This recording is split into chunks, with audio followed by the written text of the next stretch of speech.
Outdoor Guy 25, and today I'm going to be teaching you how to fish a variety of topwater lures. So right here is the Zara spook made by Heddon, and I'm teach you guys how to walk the dog with this. So to walk the dog, cast it out. What I do is with the slack line, going kind of slowly, just kind of go like that.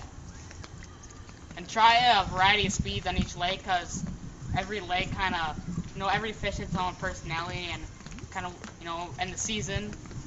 So just, kind of try and slow, and then with each cast, it's going to go a little faster.